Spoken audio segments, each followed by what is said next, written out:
As we're all well aware, the fine folks over at Line 6 have just recently released their firmware 3.6 for Helix and HX Stomp, and probably my favorite new feature is the addition of the Grammatico GSG amp model. This is a model of the Grammatico GSG 100 amp, which is basically, as I understand it, a true recreation of the original Dumble Overdrive Special amp. So I think this is something a lot of folks have been asking for in the Helix, and I think it is a spectacular addition. But it is a very deep amp.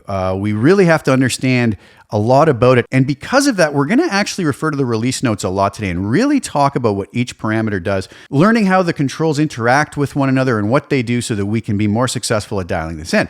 Now, I also, as of today, have my Line 6 Marketplace Grammatico GSG Ultimate preset available for download. And later in this video, I'm going to play you a demo video of how all of the 6 snapshots and the full array of effects work together in a mix, and I hope you enjoy that. That'll be later on, but I'm also going to create a free preset that's going to be available at another link below from my website. After discussing all the controls of this amp and what it can do, we're going to go create a preset with that you can grab for free below. It's a nice clean preset, sounds beautiful, works really well, and you can tweak that in whatever way you feel you need to for your monitoring system, your guitar, and your tastes. So without further ado, let's head over to the release notes first and then over to HX Edit and figure out what this new amp model is all about. So the first thing that I want to do is actually head over to the Grammatico Amplifiers website to figure out exactly what we're dealing with their GSG 100 amp. So what we see here is it says the GSG 100 is an authentic recreation of a Dumble Overdrive Special.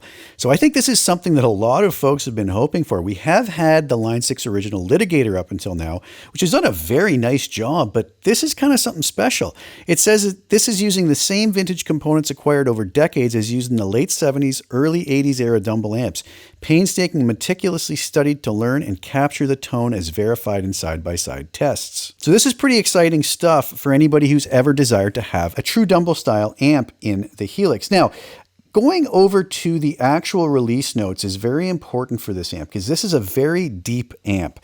What we have at first here is we have drive, bass, middle, treble, presence, channel, volume, master. Seems pretty typical. Well, let's look at the release note. It says drive. This is the first volume control on the amp. It's called drive on the model to fit the pattern of all the Helix models. On the real amp, it actually says volume. About the bass, middle, and treble, it says the normal controls on the amp, called a tone stack by us amp nerds, located between the first and second gain stages in the preamp. These have different ranges than traditional guitar amp tone controls. Also, the whole voicing of the tone stack can be changed with the rock jazz switch down here, which will be explained later. So we have to keep that in mind. You think about it, if we're on jazz, this tone stack is going to react one way, and if we're on rock, it's going to react a different way. So we can see just how flexible this amp could possibly be. Presence, this is like the presence controls on other guitar amps. It changes the amount of high frequency in the power amp by modifying the EQ filtering in the power amp's negative feedback loop. Okay, so pretty typical there. Channel volume is not going to have any effect on the tone as per normal. It's just going to be louder or quieter. What they say about the master control on this amp, though, is this is the master volume on the front panel of the amp. It's located between the preamp and power amp and can be used to get more or less power amp distortion. That's pretty typical. It says that this amp is very loud, and most players would probably run the master volume on the lower side. If the master volume is cranked, the power amp distortion can be pushed into unpleasant territory. So we do have to be careful with that on some amps. It may seem like we want to just come in and crank that master up, but sometimes it can start creating distortion characteristics that aren't going to be too pleasant. We do have a mid switch. So this switch changes the value of the treble capacitor in the tone stack. When it's off, the amp has more of a scooped sound. When it's on, there's a noticeable upper mid boost. So we talked about this jazz rock switch. Well, what this does is this switch changes the wiring of the tone stack circuit. It allows for two totally separate tonal voices. Jazz is quieter with a lower center frequency for the mids. Rock is louder with the more traditional mid-frequency center.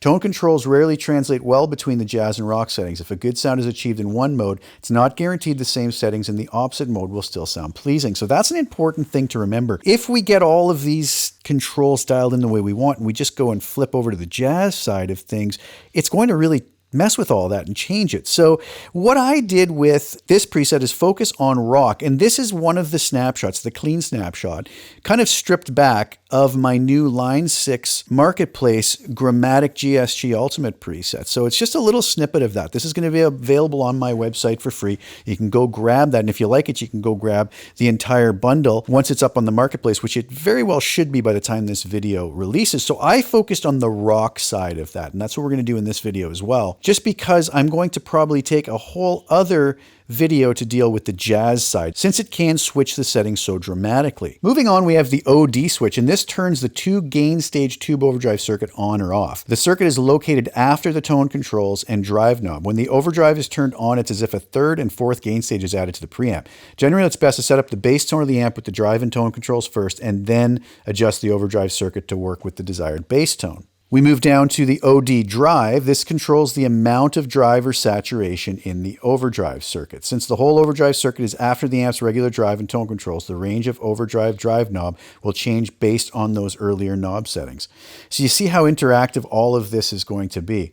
And the OD level is just going to control the output level of the entire overdrive circuit we just discussed. We also have a bright switch with 3 settings, 0, 1, or 2. The settings are off and 2 different values of bright capacitor. This bright capacitor works with the drive knob earlier in the circuit and is similar to other amps that have bright switches. When the bright switch is engaged, the effect is more pronounced with lower drive settings.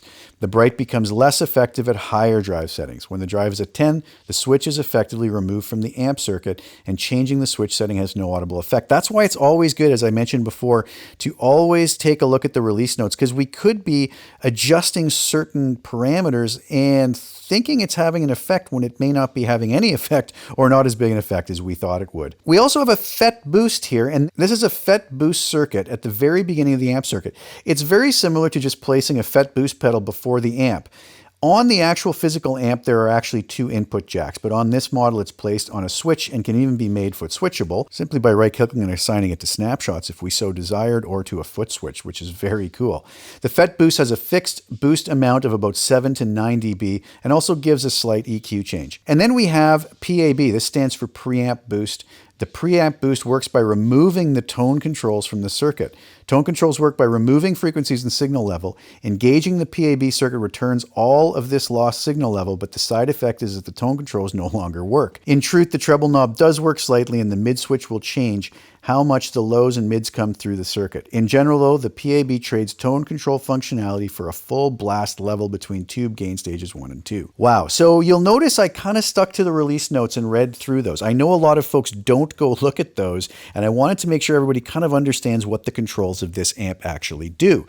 So what I ended up with for this clean sound is this: drive at 6, bass at 3, mid at 5, treble at 5, presence at 8, channel volume at 5, master at 5, the mid switch off, jazz rock setting to rock. And since the overdrive switch is off, we really don't have to deal with this overdrive section too much after, because it's not going to have any effect. I also have the FET boost and the PAB setting off. And I left all of the deeper functions, sag, hum, ripple, bias, and X, set to their default positions. Now, in the full-blown Grammatico GSG Ultimate preset I have, there's 6 snapshots, because I really wanted to utilize the overdrive switch and the level and the bright and the FET boost and everything as much as I could to get a real beautiful array of tones that you're going to hear later in this video when I play you the demo of that full-blown Line 6 Marketplace Grammatico GSG Ultimate preset. But for now, let's take a look at the signal chain I used for this. I do have my LA Studio Comp at the end with the peak reduction at 4, gain at 4.5. I have my EQ here, again, not being used other than for 100 Hz low cut and 11 kHz high cut. I do have the dynamic ambience with my typical favorite settings, room size at 12 meters, shape at the late 100s setting, and low cut at 100 Hz, high cut at 10 kHz with the mix at 40%. And I also have the low and high shelf EQ on this one. Again, both frequencies set to 650 Hz, all the frequencies below that cut by 3 dB, all the frequencies above that boosted by 4 dB. And I decided to go with the 112 open cast cabinet with the 160 ribbon mic on the cap edge, distance of 5 inches back. And that's what this sounds like. Let's do this. Let's turn off the low and high cut, the reverb, and the high and low shelf EQ for now. And we'll just take a listen to how that sounds with just the amp cab and the little compressor at the end.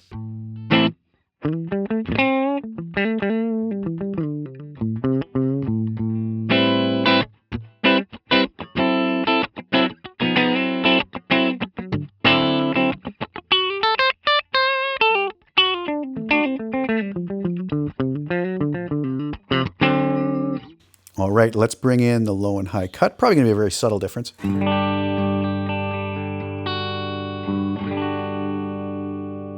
Go to the neck pickup on my Gibson SG.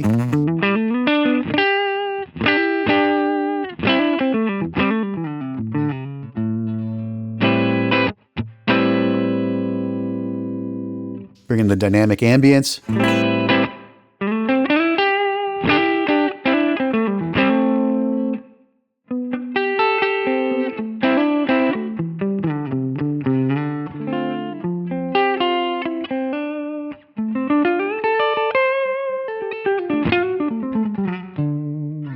Then I'm going to bring in my low and high shelf just to polish this up and make it fit in a mix a little better.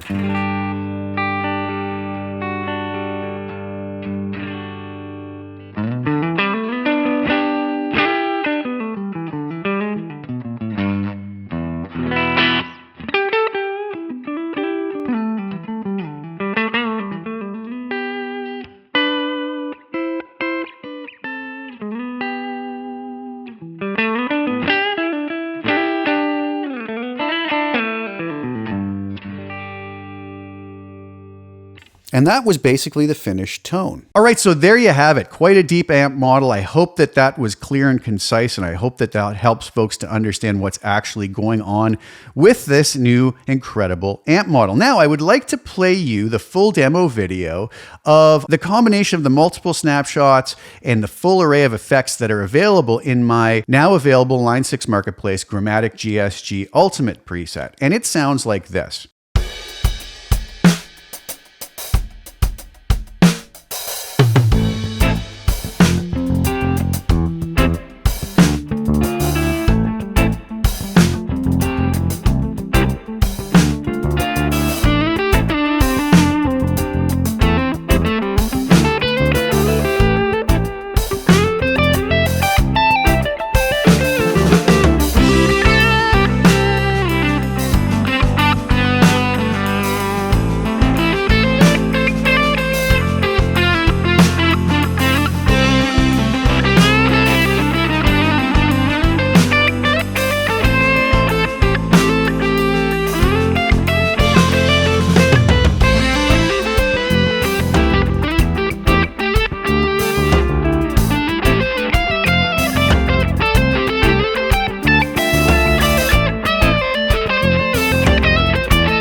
All right, so I hope you enjoyed that. The link is below for that preset. The link is also below for the really stripped down, clean snapshot without all the effects, which is available at a link below at my website. And I hope you guys enjoy that. If you are so inclined to grab the full preset, it really does help me to keep this channel going and to support what I do here. And I hope you guys enjoy that. And I hope you enjoyed this look at this great new feature. So please like the video and please share it with anybody who you think would get some use or enjoyment out of watching it. And also please subscribe to the channel and hit the little bell notification to get notified when I put new content out. I'll have a lot more firmware 3.6 content coming. Thank you guys again so much for sharing your time with me. Ciao for now.